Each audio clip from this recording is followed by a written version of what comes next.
Good morning to all. I must confess, I feel a bit odd speaking in front of you. It is rare that I write dialogue for myself, and as I stand before you today, I feel as though I'm only playing a character of sorts. How am I standing in front of a group as esteemed and talented as you all, stemming down from a position I could only dream of? My path gave no indication that I would end up here, and I hope you will indulge me and allow me to share a bit of my road with you. The author John Green once wrote that imagine the future is a kind of nostalgia. For me, I entered college feeling pangs of that nostalgia with every decision I made.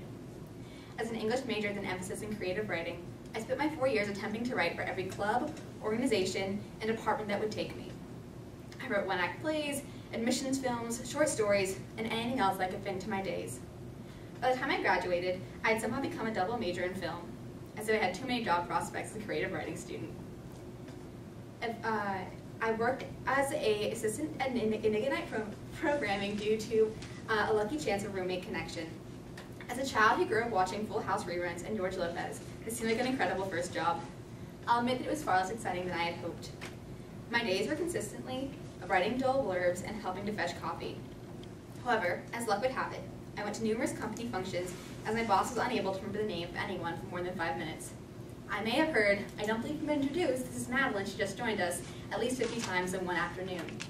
After striking up a conversation during one of these meetings, a woman from Warner Brothers, a partner company in Nickelodeon, offered to let me submit my resume to her office. Much to my surprise, I was hired as an assistant director to a small film shooting in Maine that summer. While I had no idea what I was getting myself into, I couldn't turn it down. I spent my summer acting as a pacifist to a writing team. Although this was a rather unorthodox approach, the director was basing the movie off improv acting.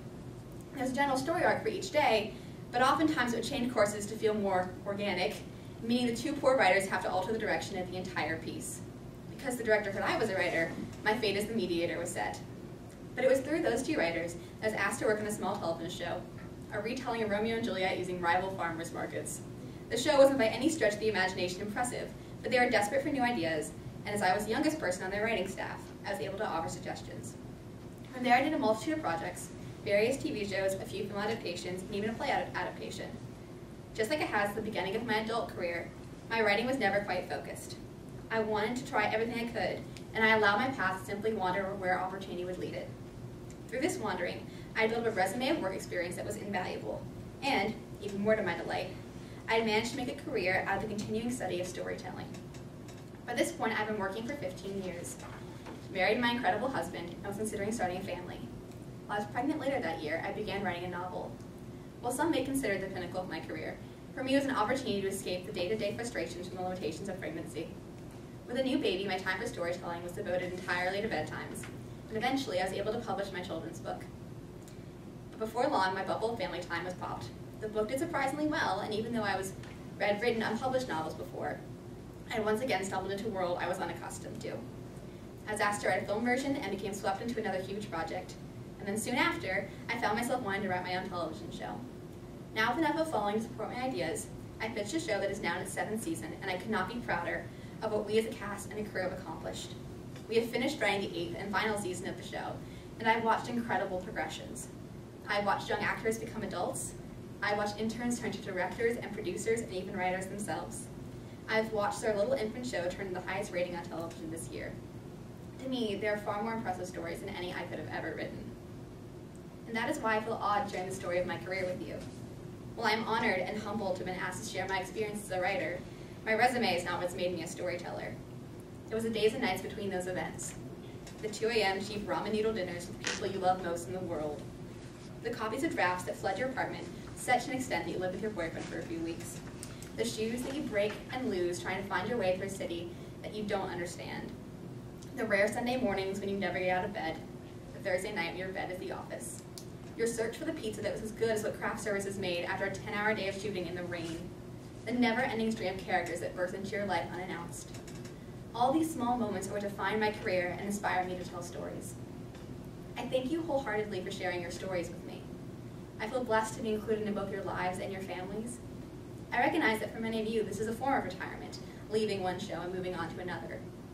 However, for me, this is an end for writing for television. I admire the work ethic of those caffeinated interns, but I feel it's time for me to slow down and return to a calmer pace of writing. With my children starting lives of their own, It is time for my husband and I to settle into a different rhythm of our days together. I promise it is time much owed to him, only he would be so kind to never complain, even when I woke up at all hours of the night, turned on all the lights, and quickly redrafted an entire scene before heading to bed. He inspires my every love story, and I am so happy to share this moment with him and our two beautiful children.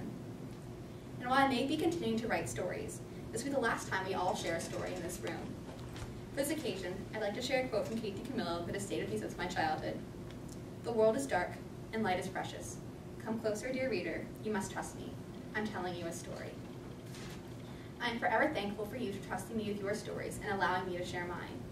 I question the purpose of a world in which we cannot come together and create through experience and memory, and I hope our time with this show will inspire others to do the same. But if not, I'll be eternally grateful for the ways you've inspired me. Thank you so much.